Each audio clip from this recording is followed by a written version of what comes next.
the majority leader be heard. Then I, as the presiding officer, will have my say by giving a ruling on the matter. That is the situation. I can't do anything apart from that. Please, Leader of the House.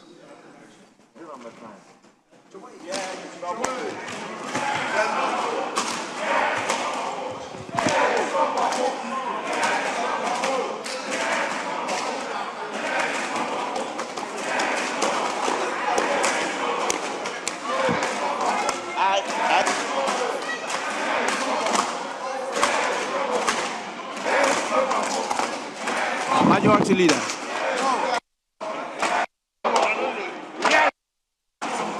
Thank you, Mr. Speaker. Mr. Speaker, the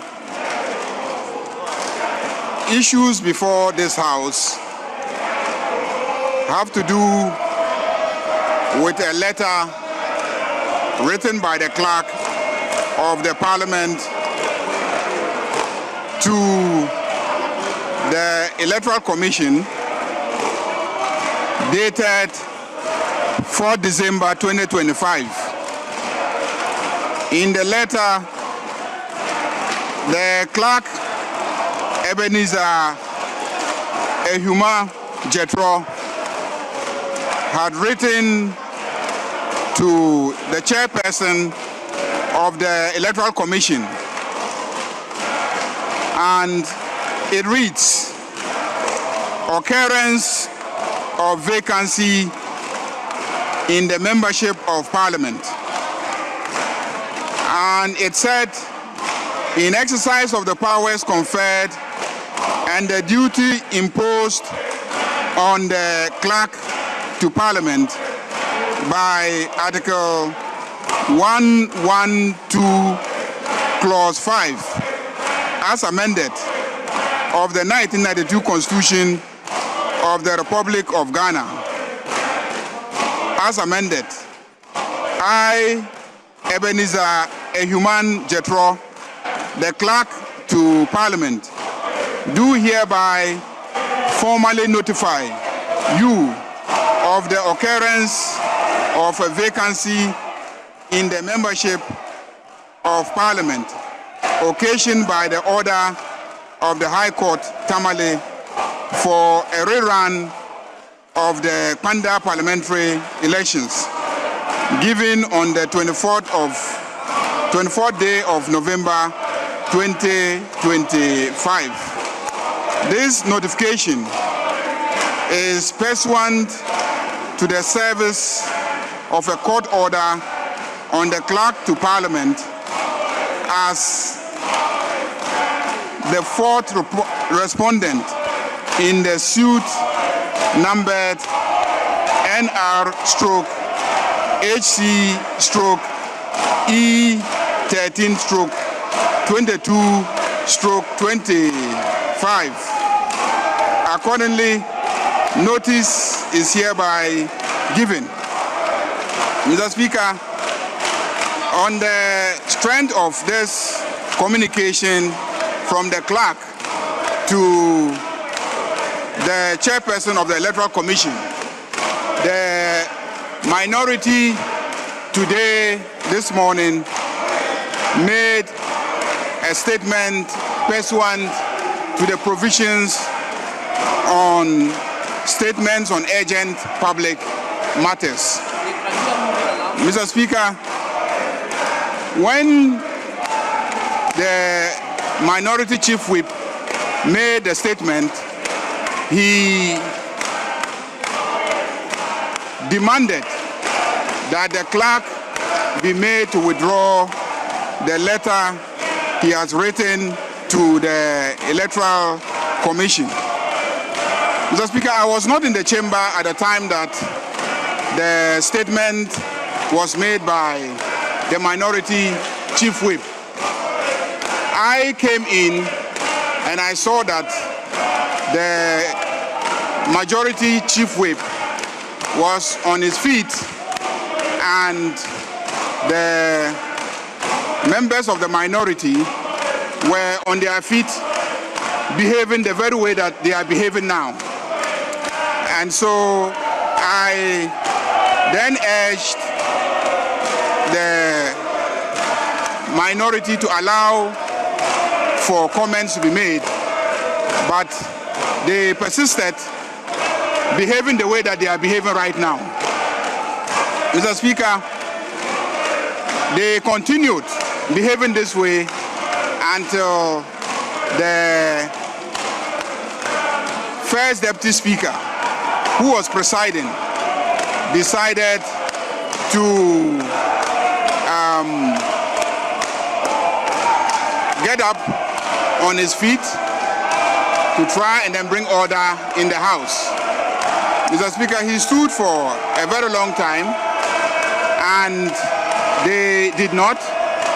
They continued conducting themselves in the manner that they are conducting themselves now. And so the first deputy speaker took a short suspension and invited the leadership to conclave.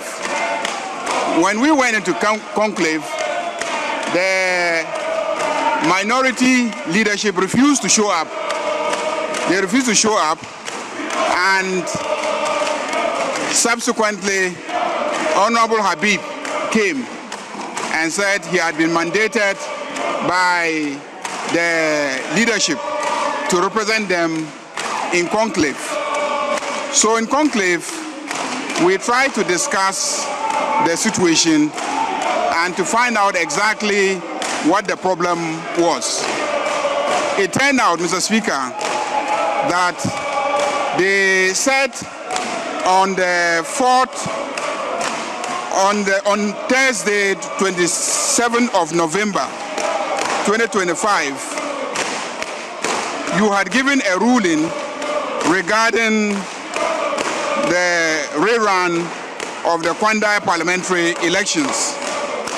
And in your ruling, according to them, you had indicated that if the member for Kwandai exercised his rights to appeal, then that exercise of the right to appeal against the High Court decision will act as a stay on the execution of the orders or the judgment of the court. So the member for Kwandai had gone to file an appeal and had also filed an application for stay. And so, according to them, having acted on your indications in the chamber, they felt that the decision to allow the clerk to write to the chairperson of the Electoral Commission was not in good faith, and that was the basis of their objection. I listened to them, and so I called for the records, and I was given the Hansard, which captures exactly what you said on Thursday, 27th of November, 2025. And Mr. Speaker, I want to read excerpts of your ruling and where they are basing their claims on, and then my responses to them. Mr. Speaker, you indicated on that day that, honorable members, on Tuesday, 25th November 2025, the Legal Services Office of the House was served with an order from the Tamale High Court directed at the clerk to Parliament. Per the order, the court had ordered the second respondent, that is the Electoral Commission, to rerun the Kwandai parliamentary election within 30 days. Honorable member arises out of the election petition filed by Daniel Nsal Wakwal, challenging the declaration of the Electoral Commission of Matthew Yindam as Member of Parliament elect for the Pandai constituency pursuant to the Pandai parliamentary elections held on 7 December 2025. Honourable members, the effect of the order, to my understanding, is that the Electoral Commission is to conduct a rerun election within 30 days, implying that the original declaration of Honourable Matthew Yindam as the winner of the parliamentary election is invalid, and the member is no longer a member of Parliament. I, however, bring to the attention of the House the provisions of the Court of Appeal Rules 1997 CI 19 as amended in the Court of Appeal Rules of 2020 CI 132 Rule 27.3, and it provides as follows, and I quote, "There shall be a stay of execution of the judgment or decision appealed against for a period of 7 days immediately following the giving of notice of the judgment or decision." This rule appears mandatory in 8 terms and applies in every High Court decision capable of appeal. The Supreme Court in Mensa and Ghana Commercial Bank 2005 to 2006, Supreme Court of Ghana Law Reports on page 288 held that any execution commenced before the expiry of this 7-day period is premature and void. The Court of Appeal reaffirmed this position in Clenham Construction Limited and Falcon Crest Investment Limited and others, 7 April 2022, emphasizing that the purpose of the statutory stay is to allow the losing party the opportunity to consider the judgment and determine whether to appeal or seek further relief.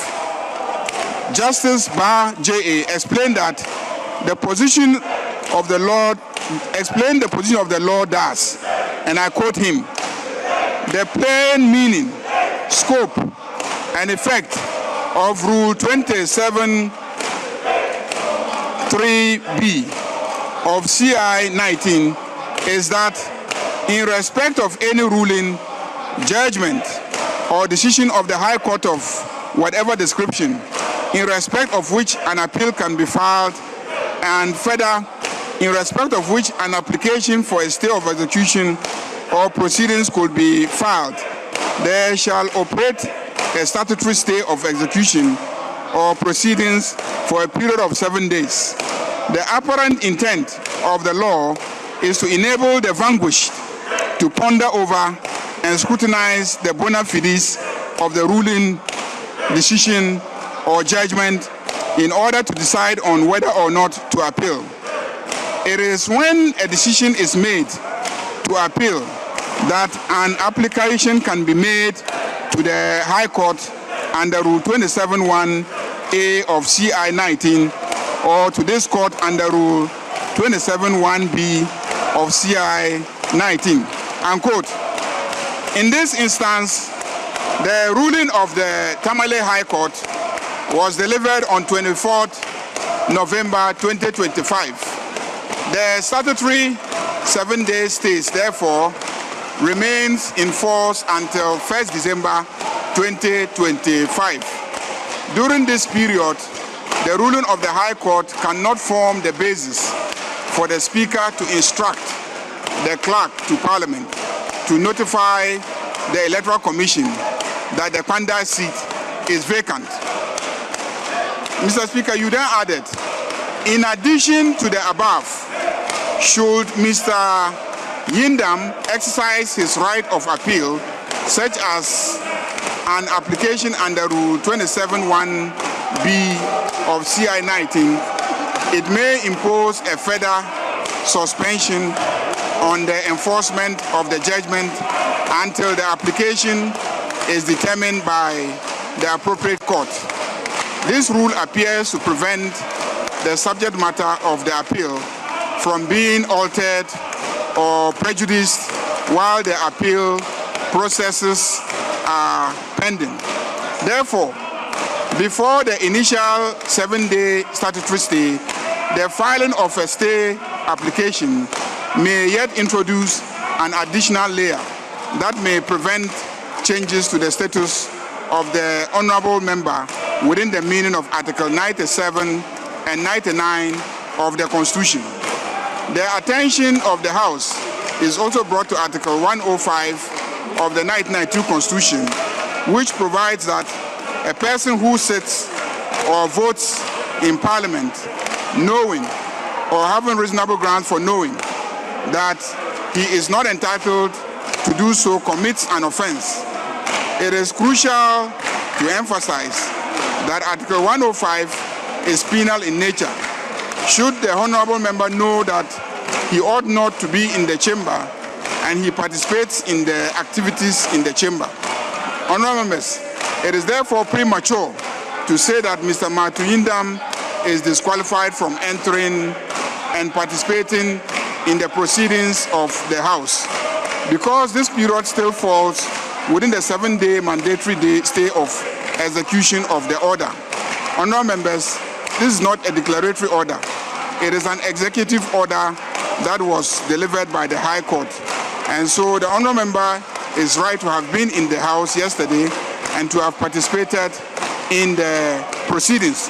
So, Speaker, so this is what you delivered, and the minority are basing their arguments on the part of your ruling where you said, and I quote, "In addition to the above, should Mr. Yindam exercise his right of appeal, such as an application under Rule 27(1)(b) of CI 19, it may impose a further suspension on the enforcement of the judgment until the application is determined by the appropriate court. This rule appears to prevent the subject matter of the appeal from being altered or prejudiced while the appeal processes are pending." So, Mr. Speaker, their argument is that you appear to have given a ruling that the member is entitled to stay as a member of this House, and also that if the member did file any process in the courts, by virtue of having filed the process, then the member's right to remain is further fortified until the matters are disposed of by the court where the application for stay of execution or even the appeal has been lodged. So I called for CI 19 and CI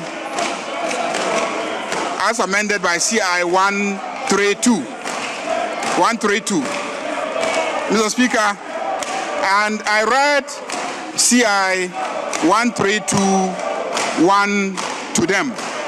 And CI 132 says that the Court of Appeal Rules 1997, CI 19, referred to in this enactment as the principal enactment, is amended in Rule 27 by A, the substitution for sub-rule 1 of, quote, 1, an appeal shall not operate as a stay of execution under the judgment or decision appealed against unless the court otherwise orders on an application made to the court by motion or notice, unquote.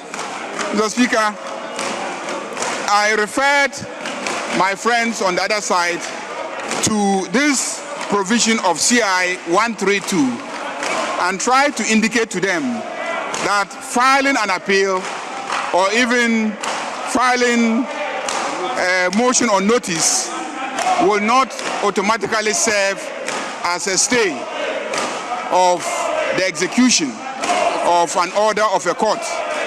And so, in the absence of a substantive order by the court, the clerk was not stopped from communicating to the chairperson of the Electoral Commission under the Constitution, because the chairperson is also obliged under the Constitution to communicate within a certain time period. So, Mr. Speaker, I then urge on our colleagues on the other side that we should come back to the chamber and they can restate their position, and I will also state this position as I have stated it. And on the basis of our positions, then we can invite you as Speaker to come and then give a ruling whether it was appropriate or in keeping with the law for the Clerk of Parliament to write the letter that he wrote to the chairperson of the Electoral Commission, which I have already read to the chamber. Mr. Speaker, I think that it will be appropriate to read Article 112 of the Constitution so that we can see what informed the action of the Clerk of Parliament, to see whether the Clerk of Parliament is in error or also acting pursuant to a constitutional obligation. So, Mr. Speaker, with your indulgence, let me read Article 1125 of the Constitution. 1125 of the Constitution says that whenever a vacancy occurs in Parliament, the Clerk to Parliament shall notify the Electoral Commission in writing within 7 days after the vacancy occurred, and a by-election shall be held within 30 days after the vacancy occurs. Notwithstanding clause 5 of this article, a by-election shall not be held within 3 months before the holding of a general election. So, Mr. Speaker, clearly the Constitution enjoins the Clerk of Parliament, whenever a vacancy occurs in Parliament, the Clerk to Parliament shall notify the Electoral Commission in writing within 7 days after the vacancy occurred, and a by-election shall be held within 30 days after the vacancy occurred. So, Mr. Speaker, so if we take the records, we notice that on 27th November 2025, 24th November 2025, you had indicated in your ruling that the statutory 7 days, stay, therefore remains in force until 1st December 2025.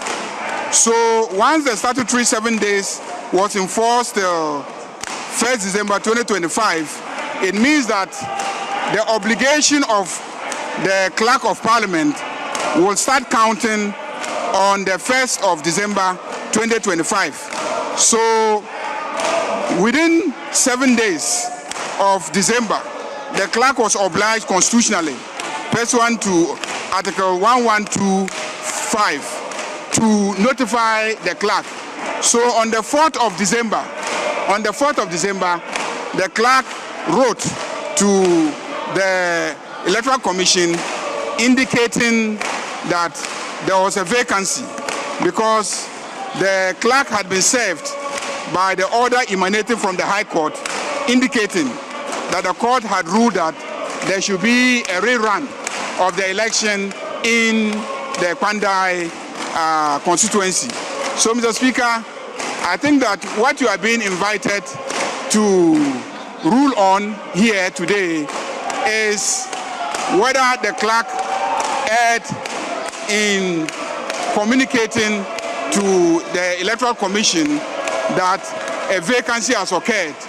And once a vacancy has occurred, that there should be a by-election in the Kwandai constituency. Mr. Speaker, especially your indication in your ruling that filing an appeal may elongate the period during which the member may be allowed to remain in the chamber. So, Mr. Speaker, that is basically what it is. That's all. Nothing really earth-shattering. And since morning, we've been having indications, negotiations, discussions, and we said that we should come into the chamber, and since they have indicated their position, we should also indicate our position. Now, in a normal democracy, with normal Democrats, people who actually believe in democracy, you would imagine that they will have no issue with us having this discussion in open parliament. But Mr. Speaker, I'm not surprised that we have this character of parliamentarians representing the minority side, and they are insisting that they don't want the discussions held in open parliament, that we should not be transparent about our arguments, that this side of the House should not be heard on this matter. And I have said it's not possible. No matter how much you chant, no matter how much noise you make, in fact, even if you come and stand on my seat here, I will still state my position so that the Speaker can give his ruling. So, Mr. Speaker, the issue before you is not to challenge your ruling. It is not to challenge your ruling, because your ruling was not even about what happens when one files an appeal. Your ruling was whether or not within the 7 days you could be called upon to remove the member of parliament from the chamber. If you recall, that was the main issue. And you ruled accordingly that by our CI 19, there is an automatic stay for 7 days. And so within that 7 days, the judgment could not be executed. The member will have a right to be in the chamber. But after the 7 days, then execution will be triggered automatically. So that ruling you gave, but then you engage in a general discussion of, some legal matters, and then you said that, if he triggers his appeal rights, it may. I think that the contention is around your use of the word may, and having used the word may, their position is that once he had filed his appeal and filed his motion or notice trying to secure an interim injunction, then we should not have allowed the clerk to write the letter to the Electoral Commission. But my contention is that that was not the gravamen of your ruling. The gravamen of your ruling was basically to decide that on that day the honourable member should stay in the chamber or not. And you did rule that he could stay in the chamber. Now, the issue of whether or not when he files an appeal and when he files a motion or notice for interim injunction, whether that serves as an injunction is a completely different matter. And I drew attention to CI 132, which amended CI 19, and which in its terms is very clear that once judgment is given, when you file an appeal or a motion or notice for stay of execution, it does not automatically stay proceedings in the execution of that judgment.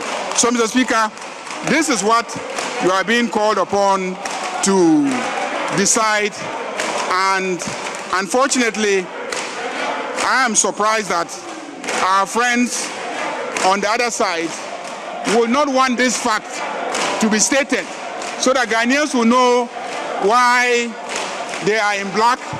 Ghanaians will know why they are wearing face masks. They don't want Ghanaians to identify them individually. They are wearing face masks. They are wearing face masks. They don't want Ghanaians to identify them. If you are ashamed of what you are doing, remove your face mask.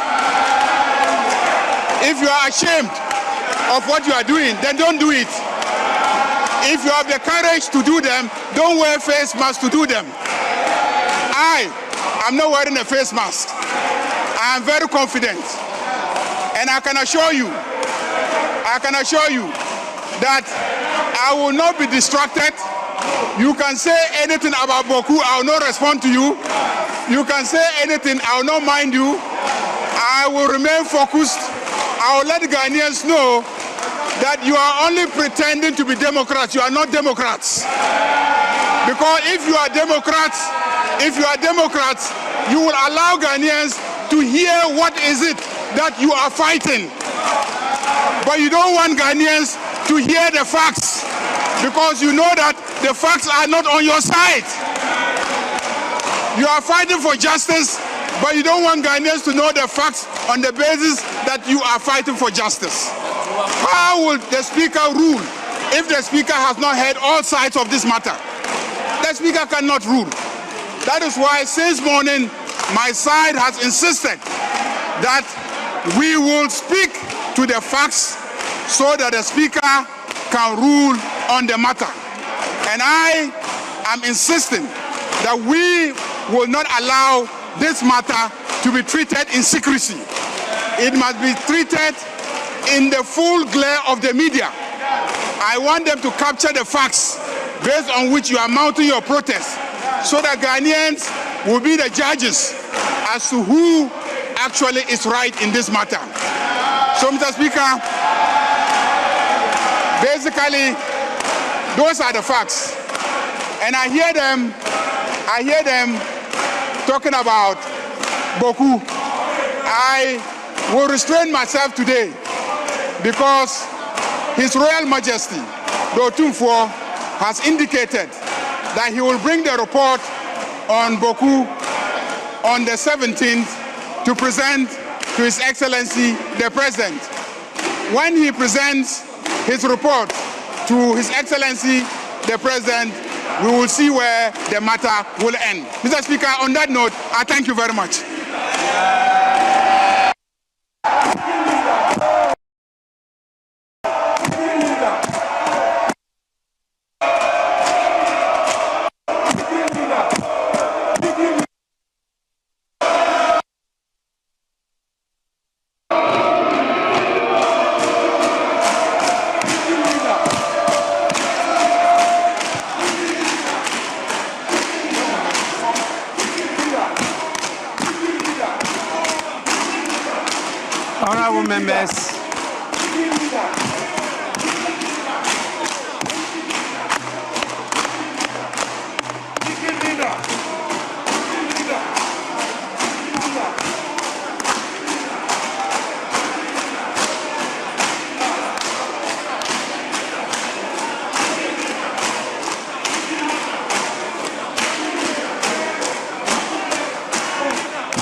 Honorable members, honorable members, I believe the office of the official reports would have captured what the Majority Leader commented upon. Honorable members, I will have to, in the circumstances that we are in today, have access to what has been captured by the official reports, and I will come to the House to give a ruling in this matter. Honorable members, in the circumstances, I will want to urge the House to await my ruling and to allow us to proceed with the business of the House.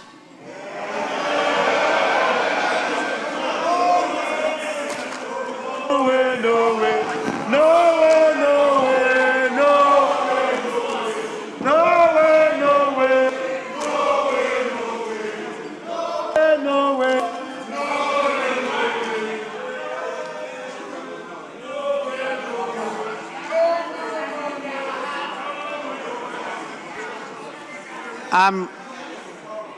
I'm reliably informed that this was an urgent statement that was made by the Minority Chief Whip.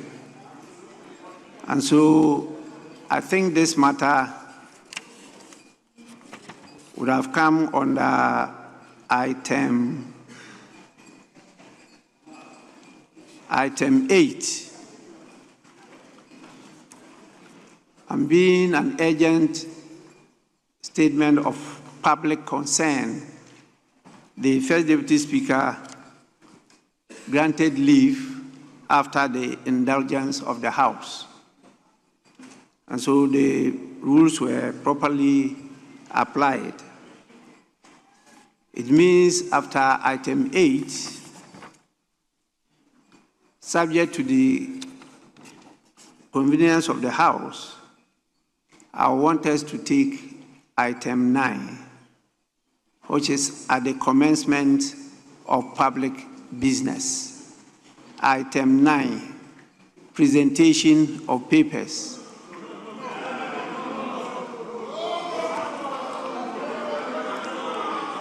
Yes. Yes. Mr. Speaker, item 9A is request for tax waivers to be laid by the Minister for Finance. Mr. Speaker, the Minister of Finance is not immediately available, and so I want to crave your indulgence for his deputy who is here, to lay item 9A.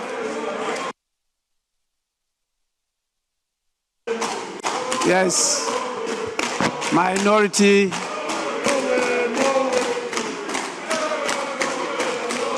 Honorable members, I thought I saw, honorable members, Minority Chief Whip was on his feet, so I have to listen to him. Yes, Minority Chief Whip. Speaker.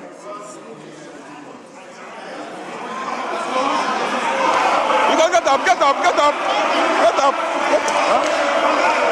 get up, get up, get up, get up.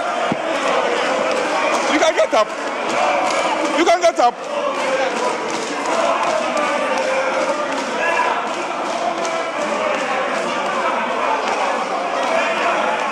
Don't let me speak.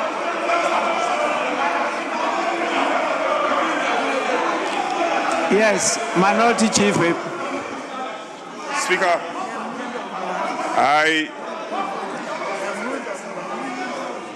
Speaker, my colleagues should bear me out. All the occasions that it matter, we had cooperated. If you're a man, speak into the microphone, and we'll reply you. So, you can say whatever you want to say. No, but let me make it very, you cannot scare me. You cannot scare me. Whatever I want to say, I'll say it. If you want to speak, rise up and catch the eye of the speaker. You cannot scare me. You can't. What can you do? Speaker, I'm saying that to the extent that since we started the consideration of the estimate, largely we have cooperated with our colleagues. Even where ministers are absent, where committee chairs are absent, we have cooperated and staged the needed compromise. Speaker, we've had enough for the day. And hence, we will call for an adjournment, a due and adjournment, and a deserving one, of course. We are calling for an adjournment because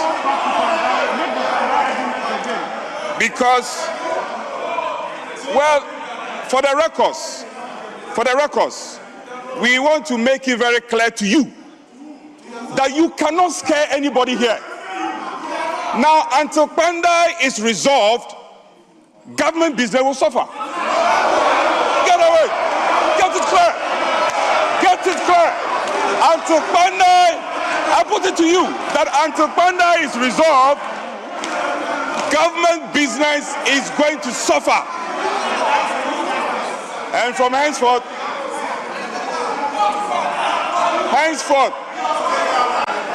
you keep telling us you have 189, 185, and then 4 independent members.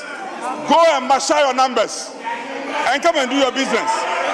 Until Panda is resolved, we on this side will not cooperate. We are saying it again, we will not cooperate with you.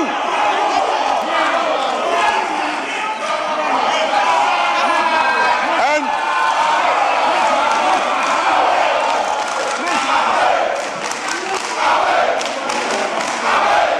nobody is going anywhere. Well, we are not moving. We are not going anywhere.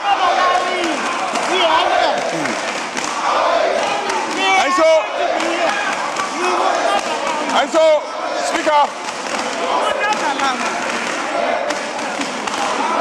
we have made that point, and we will continue to make this point. We are not obstructing government business. Now, we believe that governance is a continuum, and we must continue with government business. However, to the extent that you want to twist our hands, to the extent that you have conspired to twist our hands, I put it to you that government business will suffer. So, Mr. Speaker, we are not doing any business. We are not going to cooperate with you until Panda is resolved. And we are telling you this, Chief, we'll get it. Government business will suffer, and you are going to suffer. And if you think we are going to go home, nobody is stepping out of this chamber. Nobody is moving out. So, Speaker, we have had enough for the day. We must deservedly adjourn. And then when we come tomorrow, we'll consider whether we'll do business with you or not.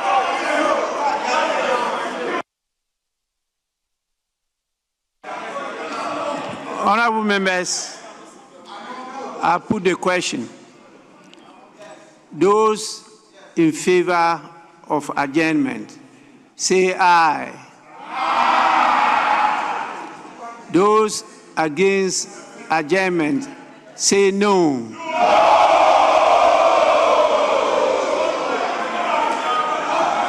Honorable members, the noes have it. So, yes, Deputy Minority Whip. Mr. Speaker, I rise under Order 1513. Mr. Speaker, I rise under 1513. Mr. Speaker, Mr. Speaker, with your permission, I read Standing Order 1513. Mr. Speaker, Standing Order 151.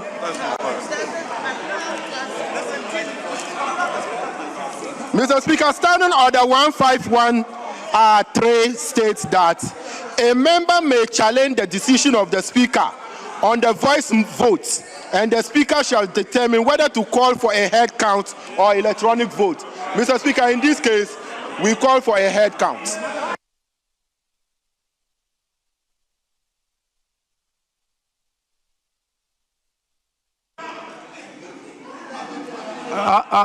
Honorable Majority Leader. 154. Mr. Speaker, I'm sure my colleague, Honorable Habib, is aware of the provisions of Order 154. Order 154 says that you cannot unnecessarily claim division. Mr. Speaker, you cannot unnecessarily claim for division. Mr. Speaker, it is obvious that this side has the numbers and we can continue to conduct business. I can understand that our friends on the other side have an issue that they want to bring to the attention of the nation. They have brought their issue to the attention of the nation. I have, in my presentation to you, been fair to both sides. I have really, in fact, made their case better than they could have made it themselves. So I'm sure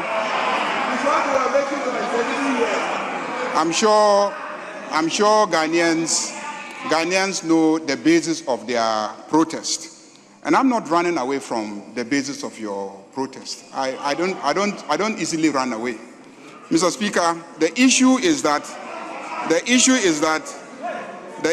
that we have been prevented from conducting business the whole day as a result of the protest that they mounted. And we indulge them. We engaged them. I presided over a meeting that lasted several hours trying to find an amicable way out of it. Because of that, we have not been able to touch any of the items under government business. And so I urge you, Mr. Speaker, that we proceed to deal with the items.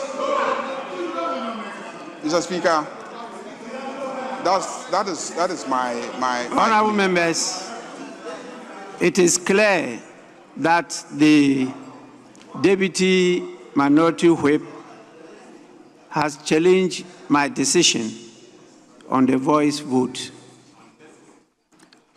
What is now left is for me to determine whether to call for head count or electronic vote. That decision lies in my bosom, and I will exercise it in favor of us continuing with the business, because I believe that the voice vote was very clear, and there was nothing wrong with my decision, and therefore we'll proceed with the business of the House. Honorable members, item 9.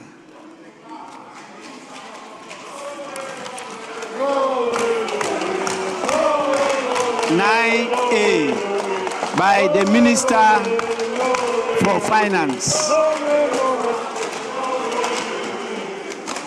Request for the waiver of import duties, import national health insurance levy, special import levy, value-added tax, get fund levy, ECOWAS levy, AU levy, and SM levy on the importation of vehicles with engine capacities of up to 2.70 cc. for foreign service officers returning from imposting at Ghana mission abroad.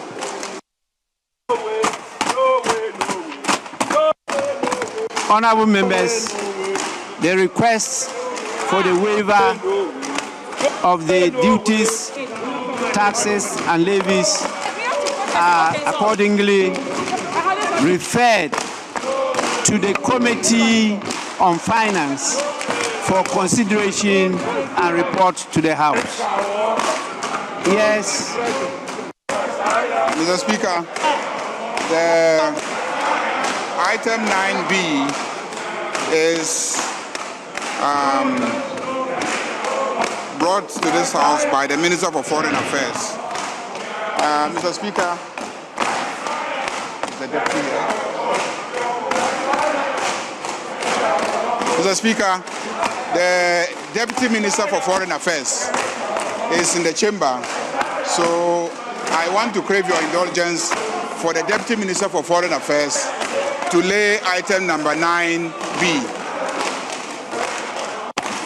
Honorable members, item 9B by the Minister for Foreign Affairs. Agreement under United Nations Convention on the Law of the Sea, UNCLOS, on the conservation and sustainable use of marine biological diversity of areas beyond national jurisdiction. He's not the minister. Honorable members, the said agreement has been accordingly presented to the House and is referred to the Committee on Foreign Affairs for consideration and report to the House. Yes, Majority Leader. Yeah, Mr. Speaker, item number 9C is by the Minister for Energy and Green Transition. Mr. Speaker, the Minister for Energy and Green Transition is unavoidably absent, and so I crave your indulgence for his deputy, the Deputy Minister for Energy and Green Transition, who is in the chamber, to lay the work program of the Ghana National Petroleum Corporation on behalf the Deputy Minister for Lands, to lay the paper on behalf of the Minister for Honorable members, the Minister for Energy and Green Transition, GMPC, for the year 2026. Honorable members, item 9C. 9C. Work program of the Ghana National Petroleum Corporation, GMPC, for the year 2026. Honorable members, the work program of the Ghana National Petroleum Corporation for the year 2026 has been presented to the House and referred to the Committee on Energy for consideration and report to the House. Honorable members, we now move to item 25.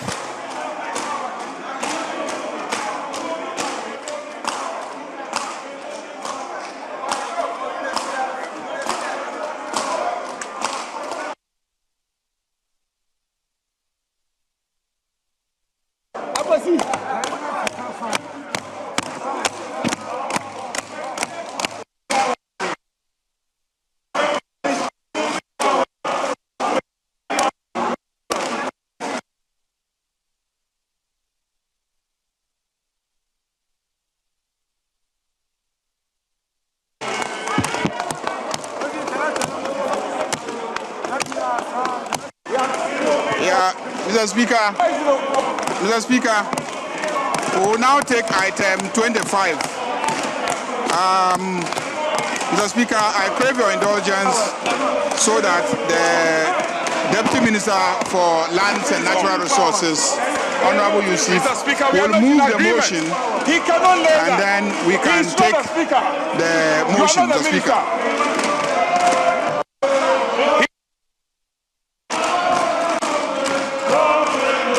Honorable members.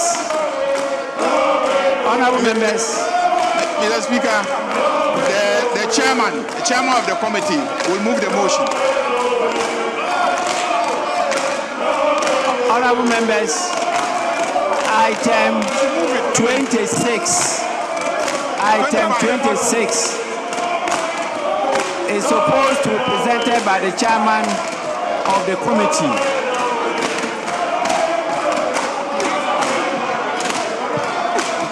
I'm not the one to do it. Mr. Speaker, I beg to move that this House adopt the report of the Committee on Lands and Natural Resources on the allocation of the sum of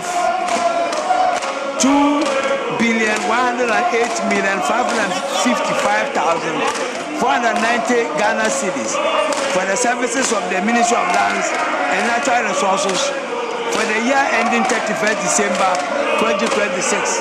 I so move. Mr. Speaker. Mr. Speaker. Yes, move.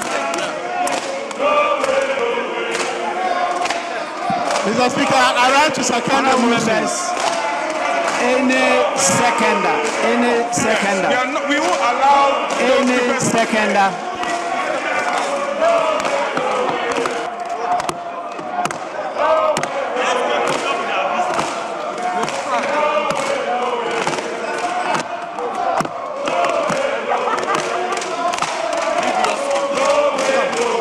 One of them has put theirs on. The motion has been seconded, Mr. Speaker. I rise to second the motion ably moved by the chairman of the Committee of Lands and Natural Resources. And in doing so, Mr. Chairman, I want to call on this House to adopt this motion and pass the amount of money stated in this motion for the Ministry of Lands and Natural Resources and its agencies. Thank you. It's wrong. It's wrong. Honorable members, motion moved and seconded is for the consideration of the House.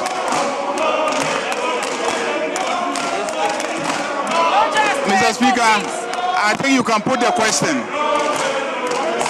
Honorable members, there be no consideration. I'll put the question. Those in favor of the motion, say aye. Those against, say no. Honorable members, the ayes have it. The motion is accordingly adopted.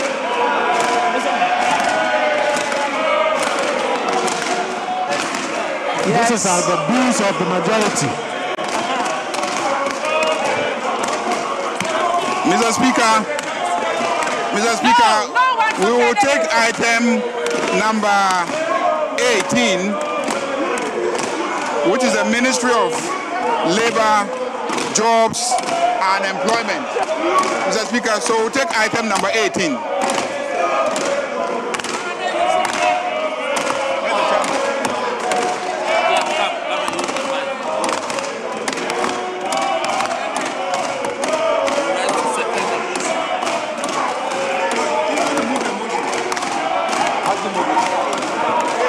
Honorable members,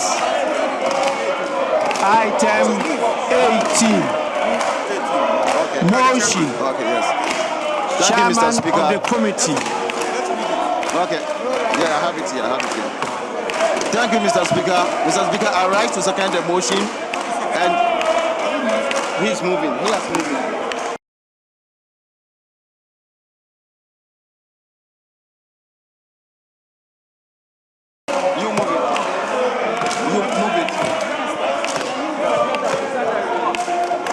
Mr. Speaker, I move that. When you put it up, don't put it up. Leave this one on. Yeah, I move that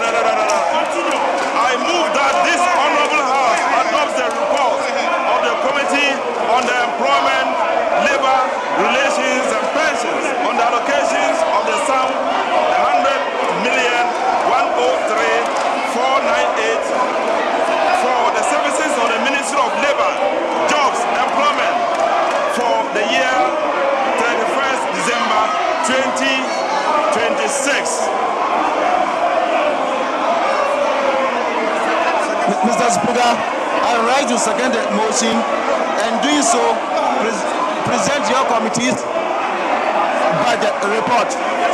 Mr. Speaker, I urge the Hamza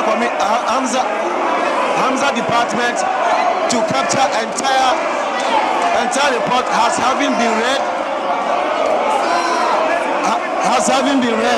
Mr. Speaker, as I state my conclusion, in conclusion, Mr. Speaker, the committee therefore entreats the Ministry of Finance to uncap the entirely generating funds of the MPRA in order that the authority could open regional offices to enhance national coverage, strengthen compliance enforcement across the country, to effectively resolve all pension-related complaints across the country.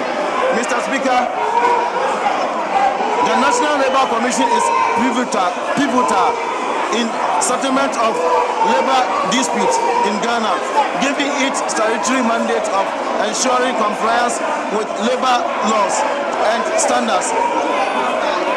Mr. Speaker, to facilitating the settlement, Mr. Speaker, in conclusion,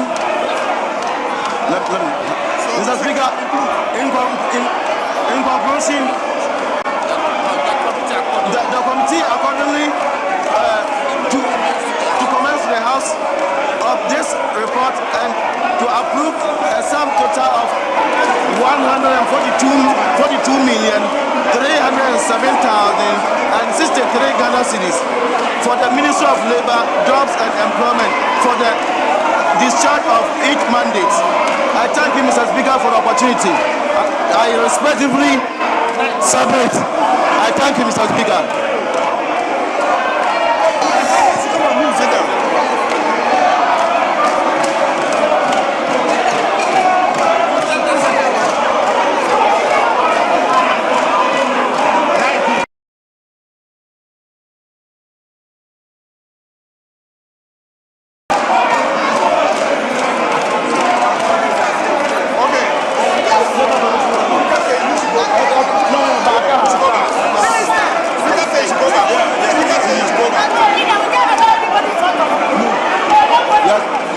Labour Commission this year.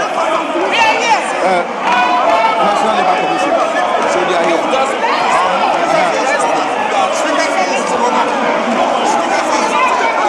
Mr. Speaker, I move that this honorable House adopts the report of the Committee on Employment, Labour Relations and Pensions on the allocations of the sum of 26,648,670 Ghana cedis for the services of the National Labour Commission for the year ending 31st December 2026. Mr. Speaker, I so move. Mr. Speaker, I rise to second the motion and doing so present your committee's report. Mr. Speaker, I urge the Hamza department to capture the entire report as having been read. Mr. Speaker, I so move. There's a clear abuse of majority power in this chamber. It's captured. There is a clear abuse of Mr. Speaker, you can put the question on item number 19. Abuse majority power. Mr. Speaker, you can put the question on item number 19. It has been moved and seconded. A clear abuse of majority power in this.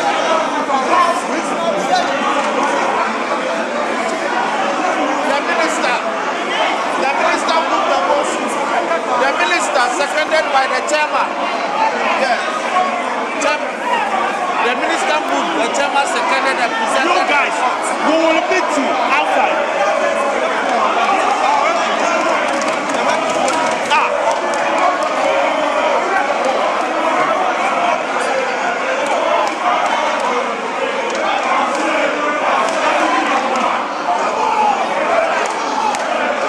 What's the next item?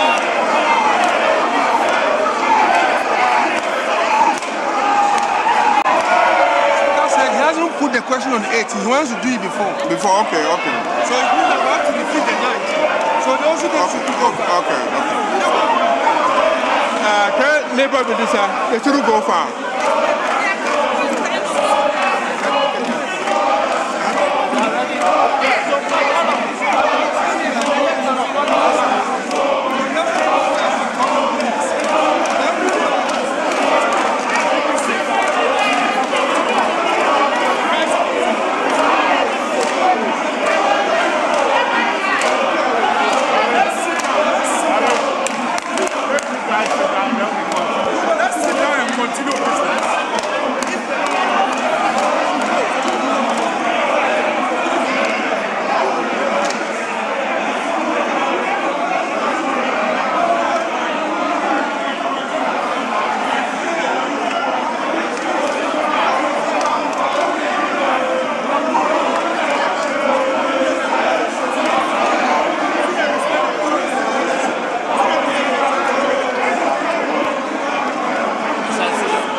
Speaker says he has not put the question on 18 yet. So we have to wait for him to put the question on 18.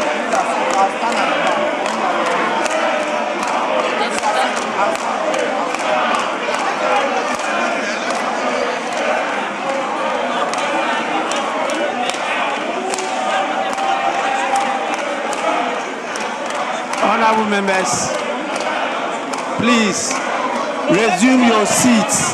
Resume your seats.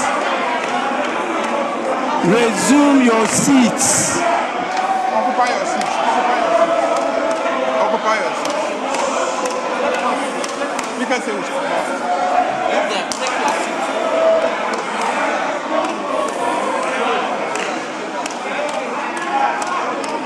Honorable members, motion item 18 has been moved and seconded.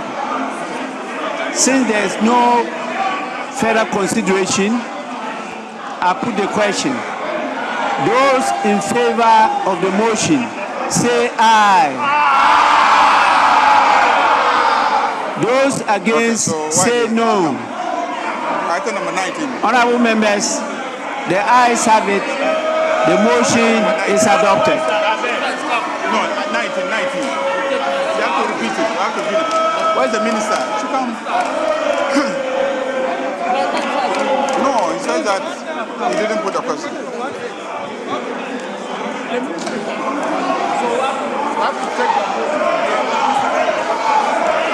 Mr. Speaker, we will take motion number 19. Motion number 19 will be moved by the Minister for Employment. Just move it. Mr. Speaker, I move that this Honorable House adopts the report of the Committee on Employment, on Labor, Jobs and Employment and Pensions on the allocations of the sum of 26,648,670 Ghana cedis for the services of the National Labour Commission for the year ending 31st December 2026. Mr. Speaker, so move. Where is the chairman? Come back in. Where's the chairman? Honorable members. Where the vice chairman? Just come on. Just second the motion. Just second the motion. Right, Honorable Speaker, I rise to second the motion. Thank you.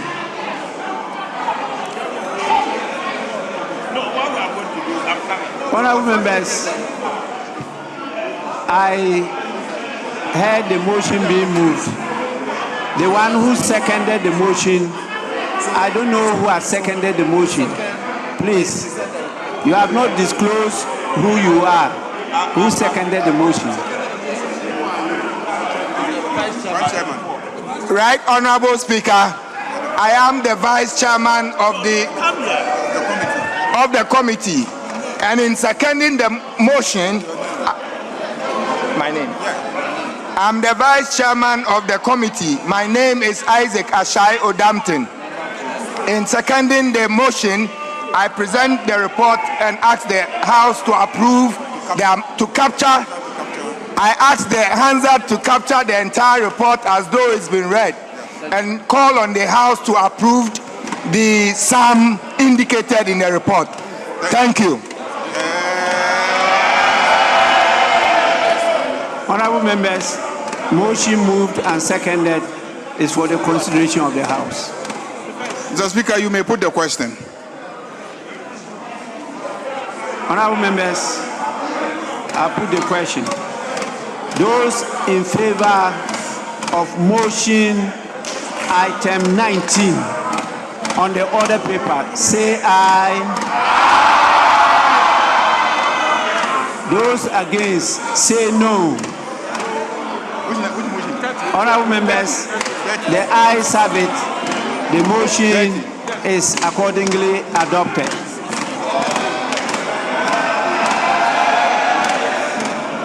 Mr. Speaker, if we can take motion number 30. Motion number 30.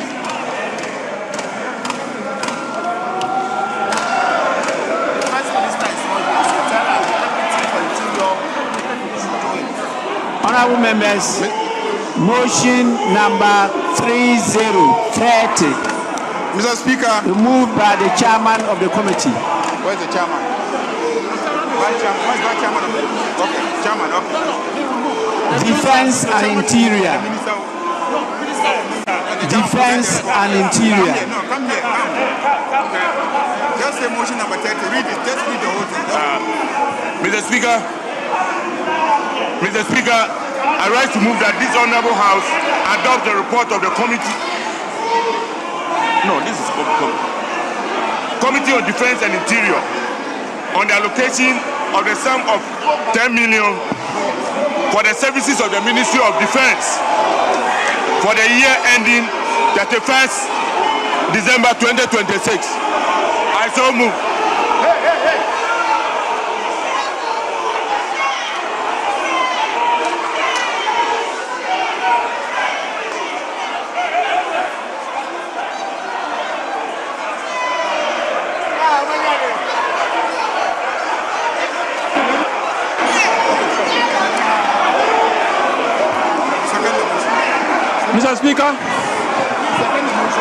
Mr. Speaker, thank you for the opportunity. I'll rise to second the motion. 30 on the order paper. Mr. Speaker, as I present the report of your committee, Mr. Speaker, the report of the Committee on Defense and Interior on the 2026 annual estimate of the Ministry of Defense. Mr. Speaker, we thank the... Mr. Speaker, I want the report to be captured as it has been duly read. And in conclusion, Mr. Speaker, in view of the above, the committee recommends to the House to adopt its report and approve the sum of 10,772,441,661 Ghana cedis for the implementation of the programs of the Ministry of Defense and its agencies for the 2026 fiscal year. Respectfully submitted, Mr. Speaker. Thank you.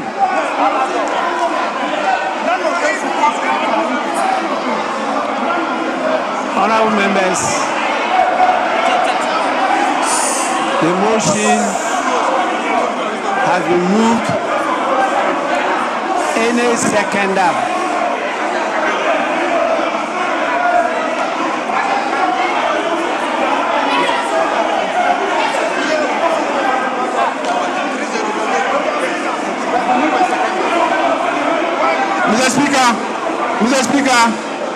Mr. Speaker, you may put the question on motion number 30. You may put the question on motion number 30. Honorable members, those in favor of the motion, say aye. You go. Those against, say no. Yes, for him. Honorable members, Which one? the motion is carried and the House has accordingly adopted.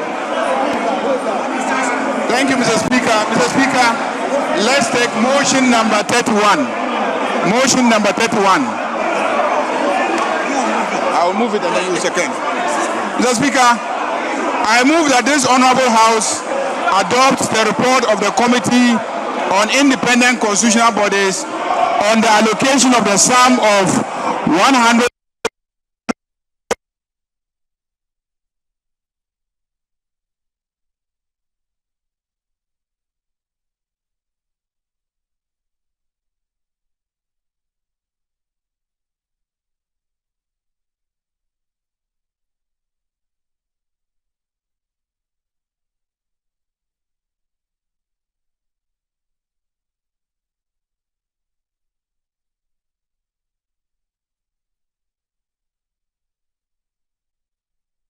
And in seconding the motion, I present your committee's report and call on Hansard to capture the entire report as though it was read in its entirety. Mr. Speaker, and in seconding, I urge the House to adopt the report and to approve the sum of 144,580,479 cedis to enable the NCCE undertake its functions as stipulated.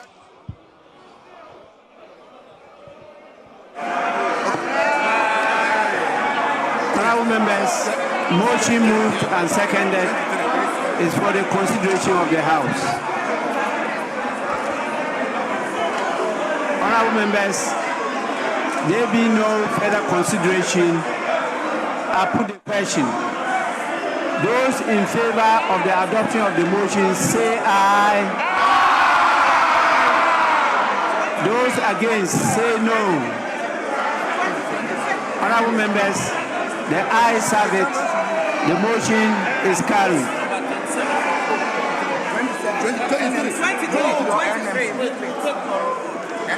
Let me just finish. Please, 23. I'm traveling. Don't worry, we'll do it right now. We'll do it right now. Mr. Speaker, item number 27. 27, Mr. Speaker.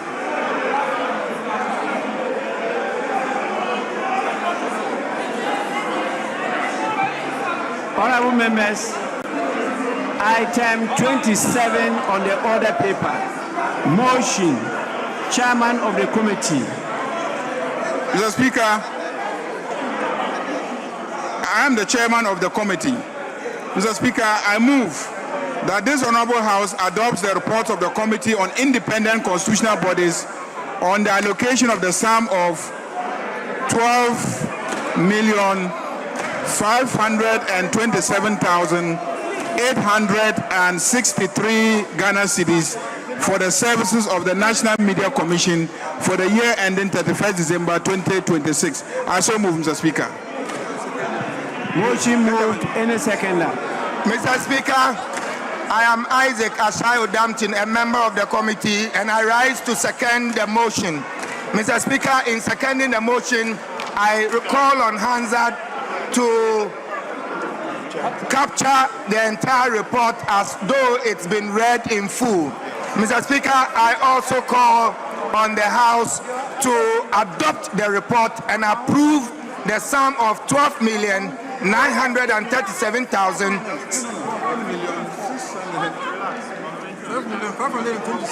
Okay, Mr. Speaker, to approve the sum of 12,527,863 cedis for the activities of National Media Commission for the year ended 31st December 2026. I so move. Thank you. I so second. Motion moved and seconded is for the consideration of the House.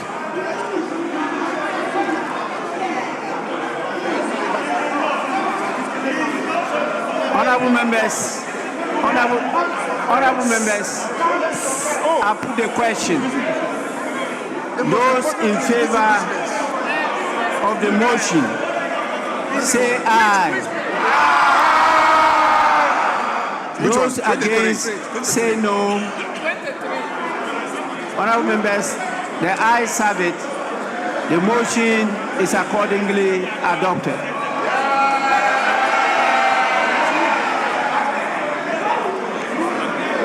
Mr. Speaker, we will take item number 23. Item number 23. Honorable members, motion number 23, Chairman of the committee. Mr. Speaker. The minister, come and move the motion. Is it minister? This is the report of the chairman. No. The minister will move the motion. Just close the mic. Get up so that she can.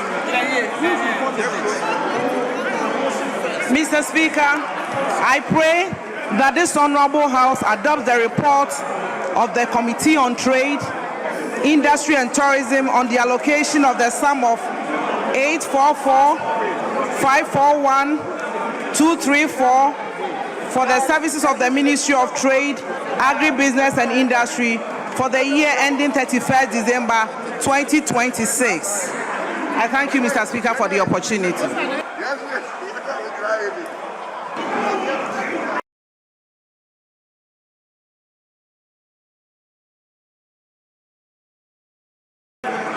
As the chair, I rise to second the motion as the chairman of the committee. In doing so, I present the committee's report, and I urge the Hansard department to capture the report in its entirety, as if it was read word to word. Mr. Speaker, I urge the House to adopt this report and approve the sum of 841,541,243 cedis for the Ministry of Trade to carry out its activities for the year 2026 financial year. Thank you so much. I so submit, Mr. Speaker.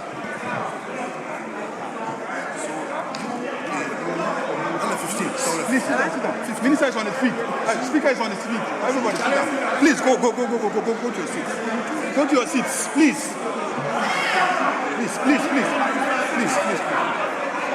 Please.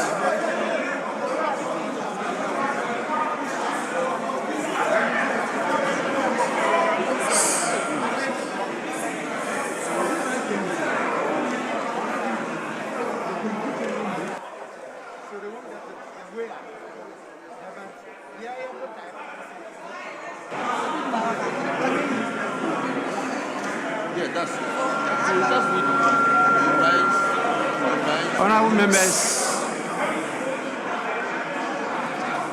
motion number 23 has been moved and seconded. It's for the consideration of the House. Honorable Mr. members, Speaker, you may put the question. There being no further consideration, I put the questions. Those in favor of the adoption of the motion say aye. Those against say no. Honorable members, the ayes have it. The motion is carried. I cannot get access. So which 21? Mr. Speaker, we will take item number 21. That's the Finance Committee.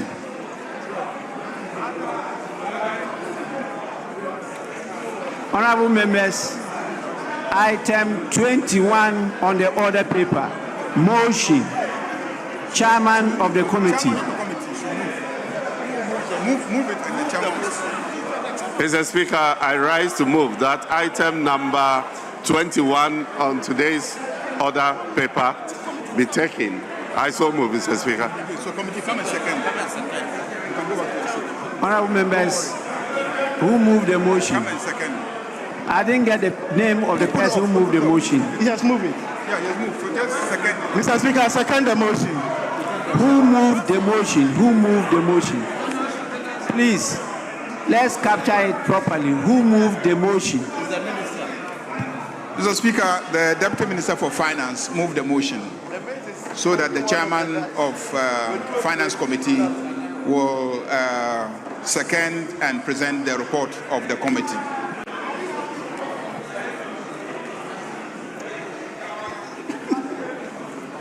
Mr. Speaker, I rise to second the motion whilst I present your committee's report.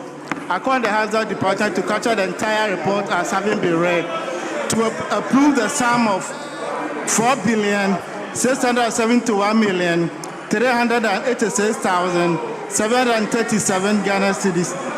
Resources submitted, Mr. Speaker. Honorable members, motion moved and seconded is for the consideration of the House. Honorable members, there being no further consideration, I put the question. Those in favor of the motion say aye. Those against say no. Honorable members, the ayes have it. The motion is accordingly adopted. Yeah, Mr. Speaker, we'll take item number 17. Item number 17. Motion number 17, Mr. Speaker.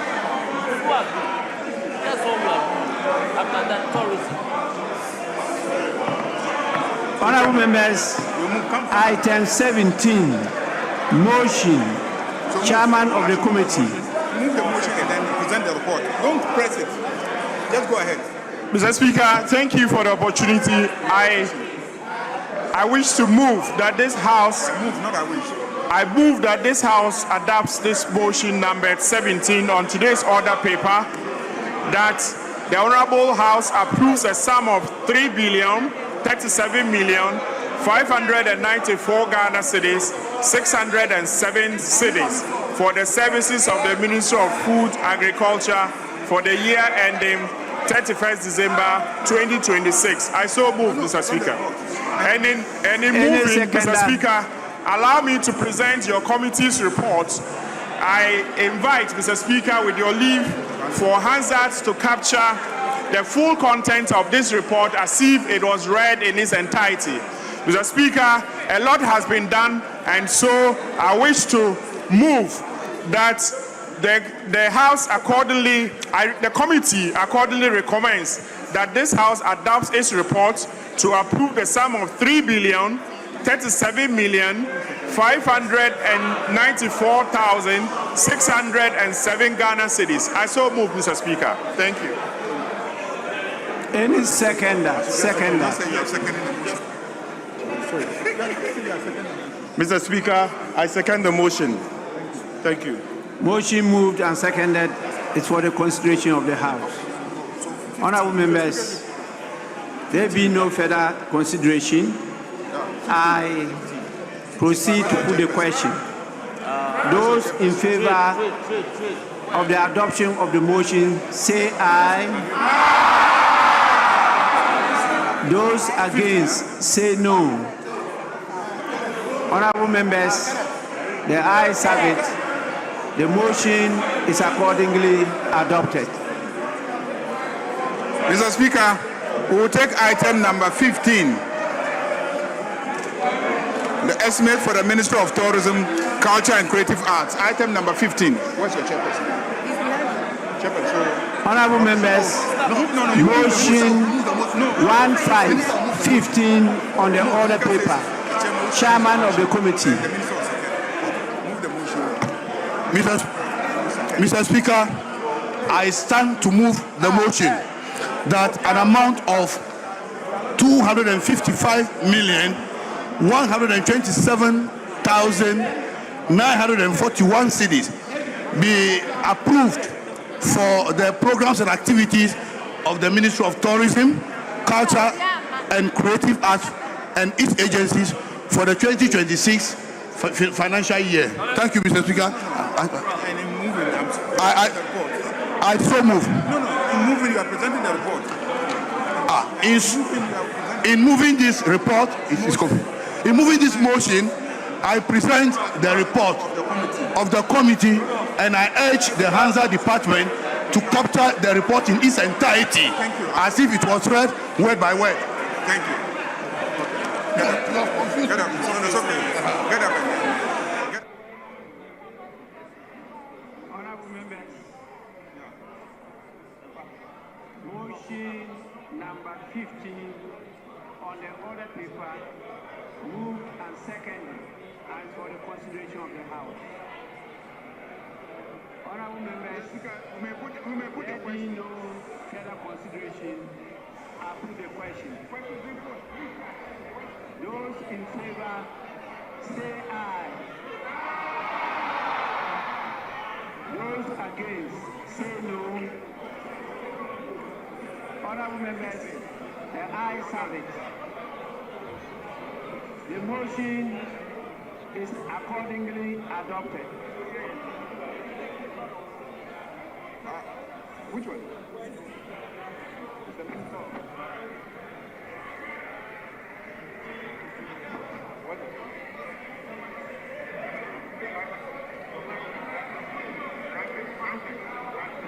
Mr. Speaker, we will take item number 16.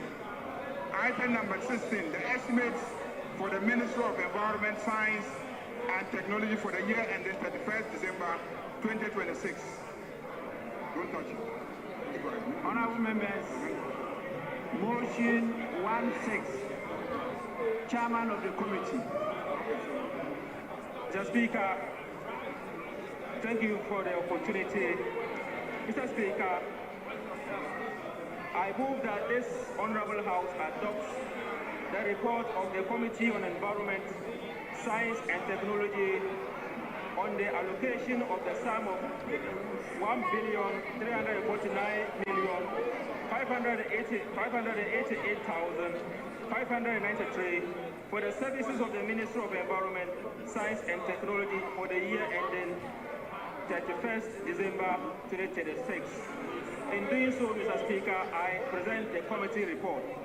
Mr. Speaker, I urge the hands up to capture the entirety of the report having been read.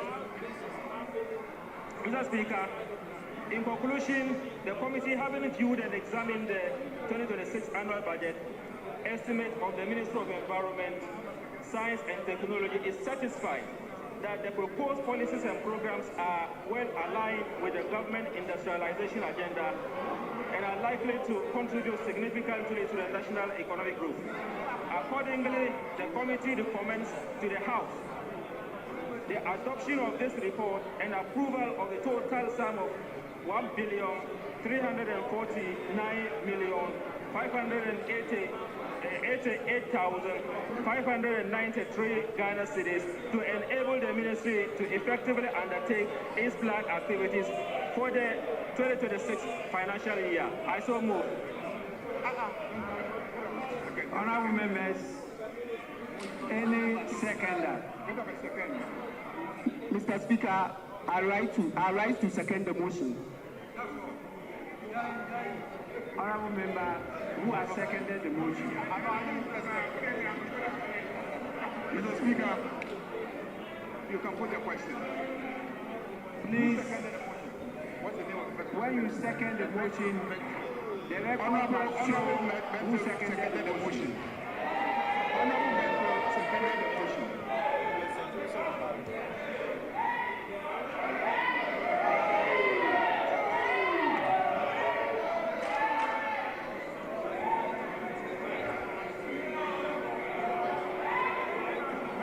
Mr. Speaker, my name is Honorable Godfrey Henry Benson, Member of Parliament.